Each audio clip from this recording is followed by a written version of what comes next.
Hey, it's Ken Gagne with YouTube channel Gamebits here to play one of my favorite all-time Super Nintendo games. That is a Konami classic.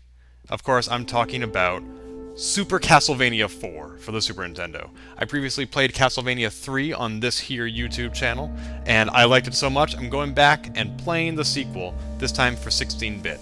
I haven't done many Super Nintendo games on this channel. In fact, I can't think of any off the top of my head, although maybe I've done one or two and I'm just forgetting about it. I would love to do Super Metroid as well, and ActRaiser, but for now I'm going to do Super Castlevania 4. Let's check out the title crawl, or intro sequence, or whatever you want to call it, because I'm sure there's a gripping narrative here, something about how Dracula's risen from the dead, perhaps? Just maybe, could be, who knows?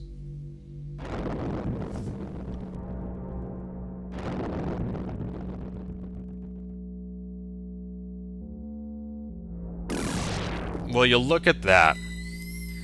All it takes is a gravestone to be struck by lightning, and the Prince of Darkness is resurrected. It's that easy. Who knew? He didn't have to, like, feast on blood, or have holy incantations chanted, or have his body parts scattered and then reunited. Nope, just a single stroke of lightning. It's almost like Frankenstein's monster. Anyway, every 100 years, the forces of good mysteriously start to weaken. Thus, the power of Dracula starts to revive itself. His power grows stronger and stronger every 100 years. So he's kind of like Doomsday from the Superman comic, or even the latest Batman vs. Superman movie, spoiler alert. Dracula has revived many times, however, his sinister actions have been consistently thwarted by the Belmont family. So this is sort of like, again, Zelda and Ganon and Link, because there's always one of each of them in every generation, and Ganon is always thwarted by Link. I don't know that they're the same family. It's not like it's the Link family. It's been 100 years since the last confrontation between Dracula and the Belmont family, but now the serenity of Transylvania is being threatened by destructive forces. On a dark and eerie night, isn't every night dark except maybe for those with full moons? Dracula rose from his grave to unleash his destructive power over the countryside. You think maybe he'd give it up? Maybe spend 100 years amassing his powers and an army even? Before just going at it first thing upon resurrection? Like, I would at least want a morning cup of coffee. Actually, I don't drink coffee. Once again, Simon Belmont is called upon to destroy Dracula. With only his whip and courage, he sets out to restore peace to Transylvania. Now, some have said that this game is a remake of the original Castlevania. And the only ground I can see for that is that it's Simon Belmont fighting Dracula, because Simon Belmont was the main character of the first Dracula game.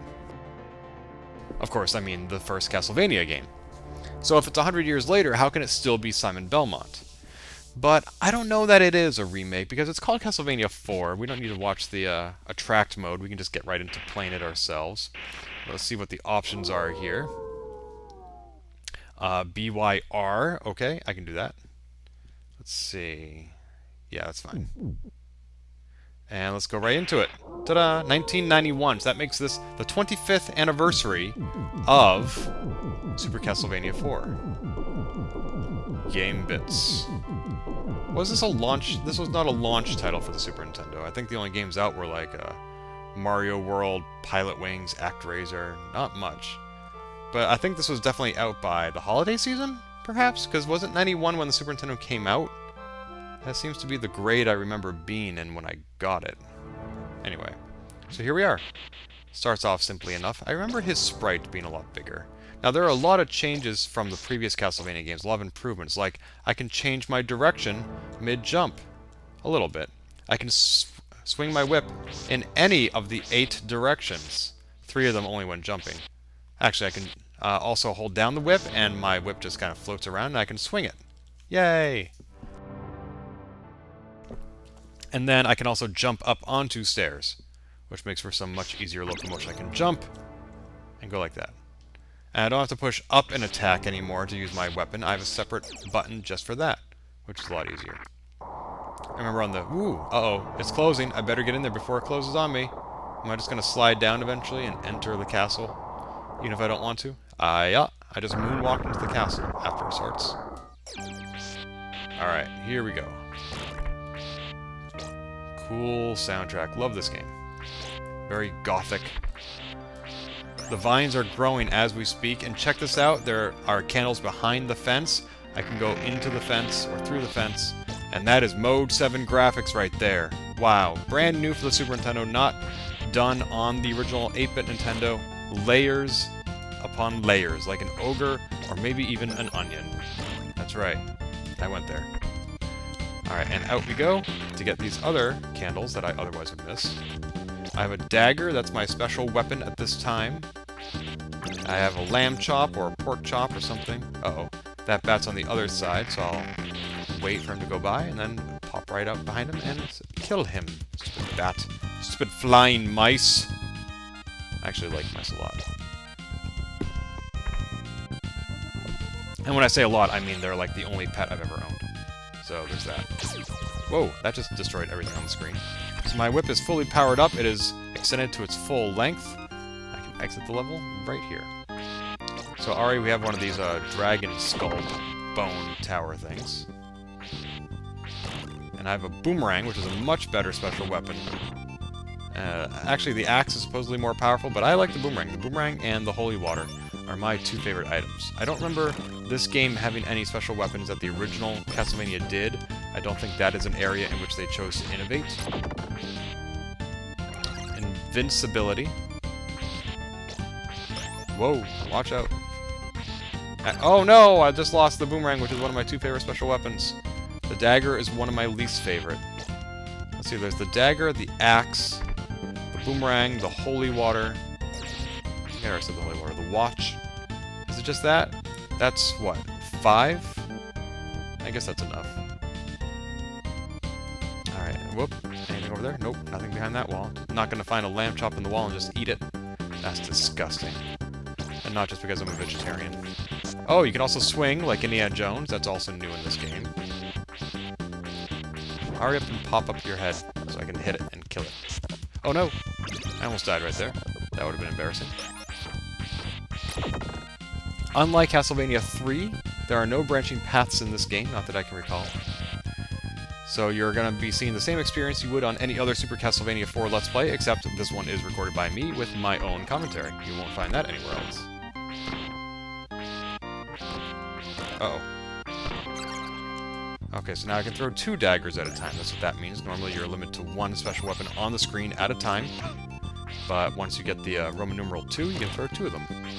I also just took my first damage, 3 bars off my health meter. The enemy health meter is displayed throughout the entire level, even though it represents only the boss, whom I have not yet even encountered. Holy water, there we go, that's what I'm talking about. Oh, I was hoping I could hit it as it came down and be all cool like that. I'll try, if there's another one, I'll try again. Assuming it's falling from that height. Nope, it's just right there. So I'll just hit it, just like that. Whoa! Oh, he's so blended in with the background, I didn't even see him until it was too late. That was cheap. Whoa! Apparently I should have destroyed them when I had the chance, because now they're all coming back to get me. That was embarrassing. I really need some health now, please. That won't help. It takes hearts to use your special weapons. That's what all these little hearts that I'm picking up are. Those guys down there are going to come after me too? Nope. They're proximity triggered, apparently. Now notice it took 4 hits to destroy that guy. That's because my hanging whip... Aw, poop. So only as 4th as strong as a whipping whip. Whipping whip. That sounds pretty funny. Kind of sounds like a character on Dora the Explorer or something. Whippy whip. Or maybe it's just something that you use in your baking. Oh no, not again. Why do I keep picking up any special weapon I find, whether or not I want it? Gotta stop doing that. And 1, 2, 3, 4. So I did get a small pork chop, and that restored about 5 meters of my health. 5 bars. Need more, though. Definitely need more. Because this is Super Castlevania, and there are tons and tons of gothic creatures out to kill me and suck my blood. And oh, there we go. That helped. Okay, first boss right here. I believe it's a centaur? Yeah. No, not a centaur. It's a horse. It's a knight. It's a knight on a horse. but they're both dead. Oh man, they won't get... His head won't get close enough for me to hit from here. Oh, okay, I killed his mount. Now it's just down to him and me. One more hit. It is down to you, and it is down to me, and now it is down to me. I love to pose when I grab that. It's kind of like asking, how do you go through the gate to fight the Mega Man boss? Do you jump? Do you shoot? Do you walk? Do you run? Do you go backwards? Not easy to do, but I believe it can be done. So here's the map. Again, you don't get to choose which map area you want to choose to go to, but it's going to show you the way you're going anyway. So stay tuned to YouTube channel Gamebits for Level 2 of Super Castlevania 4.